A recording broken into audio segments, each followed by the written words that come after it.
Assalamualaikum warahmatullahi wabarakatuh. Saya di sini mewakilkan dari kelompok 1 akan membahas tentang hasil diskusi kami yang berjudul Dilema Pemutusan Hubungan Kerja Sepihak dengan Sebab COVID-19 yang beranggotakan oleh 1. Ahmad Burhanul Ais, 2. Ambar Putri Nisrina, 3. Anastasia Jasmine, 4. Aska Tabhan, 5.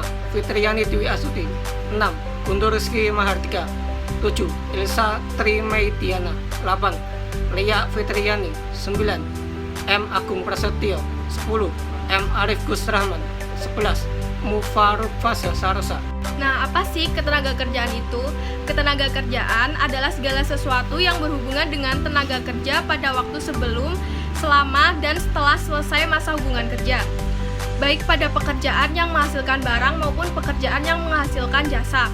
Dari aspek hukum ketenagakerjaan, merupakan bidang hukum private dan memiliki aspek publik. Karena meskipun hubungan kerja dibuat berdasarkan kebebasan para pihak, namun terdapat sejumlah ketentuan yang wajib tunduk pada ketentuan pemerintah dalam artian hukum publik. Nah, aspek menurut hukum setelah hubungan kerja tercipta adalah aspek hukum yang berkaitan dengan tenaga kerja pada saat punya kerja dan termasuk pada saat PHK dan hak akibat terjadinya PHK. Pemutusan hubungan kerja tentu saja tidak diharapkan terjadi, terutama oleh pekerja. Mengingat akibat terjadinya PHK merupakan awal kesengsaraan pekerja atau buruh dengan pengurangan atau hilangnya penghasilan pekerja atau buruh untuk diri dan keluarganya. Dalam pasal 1 angka 25 Undang-Undang Nomor 13 Tahun 2003 tentang ketenagakerjaan disebutkan bahwa pemutusan hubungan kerja adalah pengakhiran hubungan kerja karena suatu hal tertentu yang mengakibatkan berakhirnya hak dan kewajiban antara pekerja atau buruh dan pengusaha. PHK terjadi dikarenakan berakhirnya waktu yang telah ditetapkan dalam perjanjian kerja, tidak menimbulkan permasalahan terhadap kedua belah pihak karena para pihak yang telah menyepakati kapan berakhirnya hubungan kerja tersebut. Jadi harus adanya alasan-alasan yang valid di dalam memutuskan hubungan kerja ini, walaupun dikarenakan dengan alasan atau sebab pandemi COVID-19. Dikarenakan tidak dapat dipungkiri juga jika pandemi COVID-19 ini memberikan dampak negatif bagi perusahaan. Lalu, bagaimanakah sikap responsibility mahasiswa terhadap problematika pemutusan hubungan kerja atau PHK sepihak yang dilakukan oleh sebuah perusahaan dengan dalil sebab pandemi COVID-19? Apakah etis menurut hukum? Menurut kelompok kami, selaku mahasiswa Fakultas Ilmu Komunikal, responsibility kami terhadap problematika pemutusan hubungan kerja atau PHK sepihak yang dilakukan oleh sebuah pemutusan dengan dalil sebab pandemi COVID-19 sebenarnya sangat tidak etis menurut hukum. Dikarenakan apa?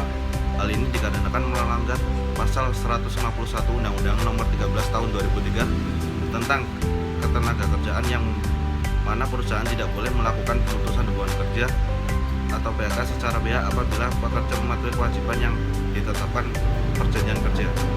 Selanjutnya, jika adanya kemungkinan perusahaan ini hendak memutuskan hubungan kerja terhadap para pekerjanya, juga tentunya harus memperhatikan alasan perusahaan mem-PHK para pekerjanya menurut hukum yang ada, dan juga permasalahan yang pernah terjadi dalam permasalahan ketenagakerjaan, serta harus memperhatikan prosedur yang baik menurut hukum di dalam memutuskan hubungan kerjanya.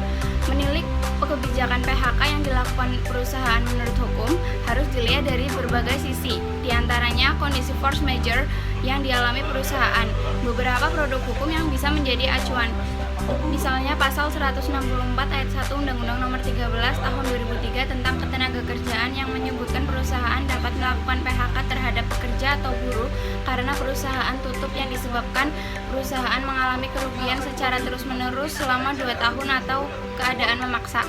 Nah, kemudian di sini ada prosedur PHK yang baik.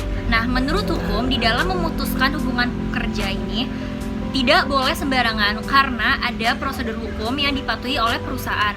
Proses PHK juga harus berdasarkan etika dan juga dilakukan dengan komunikasi dua arah. Setidaknya ada 5 tahapan prosedur yang harus dilalui oleh perusahaan dalam melakukan PHK. Yang mana di dalam pembahasan ini kelompok kami sudah merangkum prosedur-prosedur tersebut. Diantaranya yang pertama itu musyawarah. Apabila terjadi PHK, prosedur yang pertama harus dilakukan adalah melakukan musyawarah oleh pihak perusahaan dengan karyawan. Di sini musyawarah bertujuan guna mendapatkan pemufakatan yang dikenal sebagai istilah biparti. Dengan adanya musyawarah ini, kedua belah pihak akan melakukan pembicaraan untuk menemukan solusi terbaik untuk perusahaan maupun karyawan. Dan yang kedua adalah melalui media dan disnaker. Nah, jika permasalahan yang terjadi tidak dapat diselesaikan melalui musyawarah, maka diperlunya bantuan dari Dinas Tenaga Kerja atau Disnakers setempat dengan tujuan untuk menemukan cara penyelesaian apakah melalui mediasi atau rekonsilisasi. Tahap keempat adalah dengan melakukan perjanjian bersama. Jika ternyata dalam proses musyawarah di tingkat biparti telah mencapai suatu kesepakatan, maka hal ini dapat ditulis dalam perjanjian bersama. Di dalam surat perjanjian tersebut harus ditandatangani oleh kedua belah pihak dan didaftarkan ke PHI setempat. Hal yang sama juga harus dilakukan jika ada kesepakatan pada tingkat mediasi dan konsilasi dengan bantuan disnaker. Kemudian tahap kelima adalah dengan memberikan uang pesangon. Apabila terjadi pemutusan hubungan kerja, maka perusahaan wajib memberikan uang pesangon atau uang penghargaan masa kerja kepada karyawan. Aturan dalam pemberian pesangon dan uang penghargaan ini sudah diatur dalam UU Ketenagakerjaan Nomor 13 Tahun 2003 Pasal 2 dan Pasal 3. Perlindungan hukum mengenai pemutusan hubungan kerja atau PHK secara sepihak telah diatur dalam pasal 153 Undang-Undang Cipta Kerja, yang dimana dalam pemutusan hubungan kerja pengusaha memiliki larangan untuk melakukan pemutusan hubungan kerja atau PHK. Pemutusan hubungan kerja atau PHK secara sepihak sangat tidak diperbolehkan dan sudah sangat jelas kecuali keadaan tertentu yang memaksa untuk PHK itu dilakukan. Sebagaimana pengaturan dalam Undang-Undang Nomor 2 Tahun 2004 telah tentang penyelesaian perselisihan hubungan industrial, dan perlindungan hukum tersebut mencakup atau meliputi 1. Perlindungan tentang upah, kesejahteraan, dan jaminan sosial tenaga kerja. Yang kedua, perlindungan keselamatan dan kesehatan kerja. Yang ketiga, perlindungan hukum untuk membentuk dan menjadi anggota serikat buruh. Yang keempat, perlindungan atas hak-hak dasar pekerja untuk berunding dengan pengusaha. Penyelesaian yang etis dalam PHK secara sepihak. Dalam pemutusan hubungan kerja atau PHK memiliki dasar pengaturan yang terdapat dalam pasal 151 Undang-Undang Cipta Kerja. Pasal tersebut membahas mengenai cara-cara guna melakukan pemutusan hubungan kerja atau PHK. Pemutusan hubungan kerja atau PHK memiliki berbagai macam alasan yang terkandung di dalamnya. Pemutusan hubungan kerja atau PHK dapat dilakukan jika dilakukan tidak dengan cara sepihak dan merugikan para pekerja atau buruh. Sebagaimana pengaturan dalam Undang-Undang Nomor 2 Tahun 2004 tentang penyelesaian perselisihan hubungan industrial. Penyelesaian perselisihan hubungan industrial dapat dilakukan dengan cara 1. Penyelesaian melalui biparti. Penyelesaian melalui biparti merupakan perundingan antara pengusaha dan serikat buruh atau serikat pekerja yang dilakukan dengan cara musyawarah untuk mencapai mufakat. Yang kedua, penyelesaian melalui mediasi. Penyelesaian melalui mediasi adalah penyelesaian yang dilakukan secara musyawarah, yang di dalamnya dilakukan yang dipimpin oleh satu orang atau lebih yang menjadi mediator. Yang ketiga, penyelesaian melalui konsiliasi. Penyelesaian melalui konsiliasi yaitu penyelesaian yang dilakukan dengan musyawarah yang ditengahi oleh konsiliator. Penyelesaian melalui arbitrase. Penyelesaian melalui arbitrasi adalah penyelesaian hubungan industrial di luar pengadilan hubungan industrial yang dilakukan dengan membuat perjanjian secara tertulis. 4. Penyelesaian melalui arbitrase. Penyelesaian melalui arbitrase adalah penyelesaian perselisihan hubungan industrial yang dilakukan di luar pengadilan hubungan industrial. Penyelesaian melalui arbitrase dilakukan dengan cara membuat perjanjian secara tertulis. Putusan arbitrase bersifat mengikat dan final.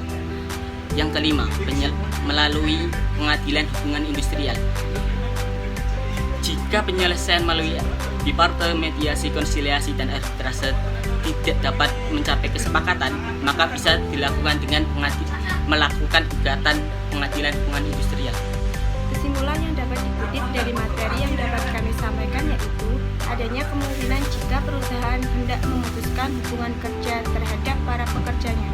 Juga tentunya harus memperhatikan acuan-acuan alasan perusahaan mem-PHK para pekerjanya menurut hukum yang ada, serta permasalahan yang pernah terjadi di dalam permasalahan ketenagakerjaan. Kemudian, perlu memperhatikan prosedur yang baik menurut hukum dalam memutuskan hubungan kerjanya. Dan untuk prosedur yang baik menurut hukum dalam memutuskan hubungan kerja ini tidak boleh sembarangan karena ada prosedur yang harus dipatuhi oleh perusahaan. Di antaranya ialah musyawarah, media dengan disnaker, mediasi hukum, melakukan perjanjian bersama, dan memberikan uang pesangon. Sekian dari kelompok kami, kurang lebihnya mohon maaf. Wassalamualaikum warahmatullahi wabarakatuh.